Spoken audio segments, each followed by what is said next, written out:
El significado de la película autor Orfeu para leer 5 minutes publicado 30.12. 2020 actualizado 30.12. 2020 esta película autobiográfica se estrenó en 2018. El director Kirill Serebrennikov describió un pequeño episodio de la vida de Victor Tzwa y otro músico de la vida real que actuaron y crearon en Leningrado a principios de los años 80. La perestroika on está lejo, la música rock está prohibida en lugar de permitida. Pero esto suscita no solo el inter de los jóvenes por ella, sino también la aparición de un gran número de talento entre los eternos constructores del comunismo. El argumento principal es el diálogo de Tzwa con Mike Nomenko y su esposa Natalia. El espectador est testigo de la vida cotidiana de un club de rock en la ciudad del Neva y de la grabación del álbum de début de Kino. Verano, 81-2 aura el título habla por sí solo, todo transcurre en el verano de 1981. Los músicos principiantes Victor y Lyonia acuden a la playa para relacionarse con los amigos de Mike Nomenko.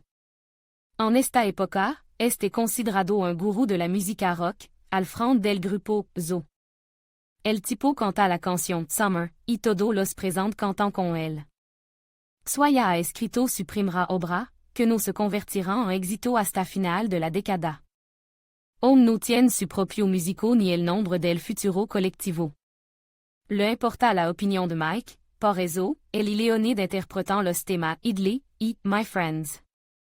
Nomenko se le va una impresión positiva, incluso le da un nombre al duo, Garin et Hyperboloid. Los jóvenes músicos se comunican, Victor se familiariza con Natasha, tienen algo de ello que hablar y discutir.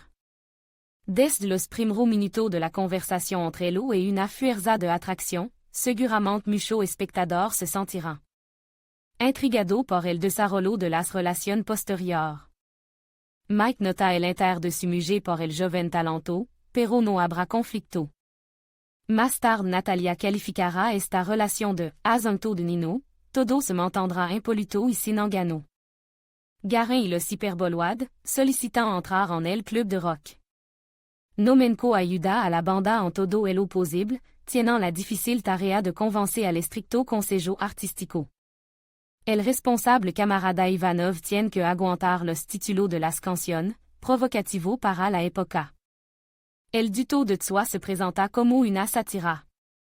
Chica de octavo grado, critica perfectamente la promiscuidad sexual. En el P de los soviets, no hay lugar para los holgazán del tema Idly y My Friends, que sufren de alcoholismo. Ya pronto el colectivo es aceptado como miembro del club de rock. El principal problema del recién acunado duo son los músicos y las personas afines. Su batería Oleg se alista en el ejército, los chicos solo tienen do guitarra. Tzwa decide utilizar una caja de ritmo. Discute con Mike al respecto. El músico más experimentado y con más autoridad declara la necesidad de crear un sonido potente. Y el uso del ritmo mecánico convierte el rock and roll en una discoteca banal.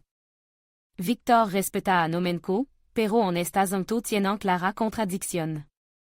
El futuro ídolo quiere ser individual, busca su propio camino, intenta alejarse de las normas impuestas por la cultura mundial. Muy pronto el grupo, Garin et Hyperboloid, dará su primer concierto. Los recién llegados salieron los últimos al escenario. El público vio a dos tipos con guitarra sencilla, depuis de los potentes ritmos de Zoo Park, no les interesó.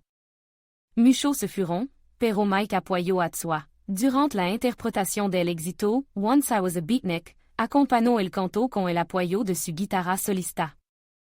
La actuación de début fut un éxito, los recién llegados se hicieron notar y fueron generosamente premiados con aplausos.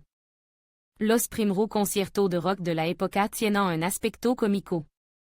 El público se sienta obedientemente en la silla, conteniendo a duras penas bajo los rítmicos acordes de la guitarra. En la sala est vigilante, representante del consomol. Los intentos de mover la cabeza y otro movimiento están estrictamente controlado, las acciones de los infractores se reprimen al instant. En el cuadro est un personnage réel, vivo y en nuestro día. Prototipo Grebenchikov Bob, un famoso club de rock de Leningrado. Mike Lepid que produisca à Tsoi. Pronto se prépara un estudio de grabation, una collection de canciones recibe el nombre de 45. El sonido resultó ser terrible, pero las composición entraron en el tesoro musical del rock soviético. El concierto plano conjunto de Nomenko y Victor muestra una vez más su fricción creativa, su punto de vista opuesto sobre el mundo del espectáculo. Soyeux está más cerca de un público reducido, de la posibilidad de contacto en directo con una audiencia pequeña. À l'idée de Zo, le atraen los estadios de 100,000 espectadores y los millones de fans. Tras esta actuación, Vitia se familiariza con Mariana. La chica le déjà un numéro de teléfono, que más tarde se convertirá en un éxito del grupo Aquarium. Pas en los meses y el colectivo ya tiene nombre. Mariana, convertida en la esposa de Tsoi, se dedica a organizar los conciertos de Kino. Y la imagen del protagonista ha cambiado, aparecieron los primero fan y nueva canción. Todo esperan otra actuación en un club de rock. Victor no empieza a actuar sin su fiel amigo, Mike y Natalia. Su llegada cambia los planes de Tsoi, que canta espontanément la composition, Arbol. Nomenko abandonna la sala y su mujer participa en una tormenta de aplausos. Bajo la exitosa canción, Soon the Summer Will End, aparecen los créditos. Cine para siempre la película, de 2 horas de duración, no se fija meta elevada. Simplement cuenta el nacimiento de la música rock en la URSS, describe la vida entre bastidores de los músicos semi-clandestinos. La película interesará a los jóvenes y a todos los amantes de las canciones de Kino, de actualidad en todo momento. La película puede considerarse histórica. La vida comunal soviética gris, el déficit, la lucha contra los molinos de viento ideológico, la guerra de Afganistán. Los recursos artísticos con la aparición del joven Artemy Troitsky en algunos episodios resultan genial, comenta las acciones de los músicos y luego confiesa que todo es ficción. También se divierte con las canciones, muchas de ellas presentadas en formato de videoclip. Admin.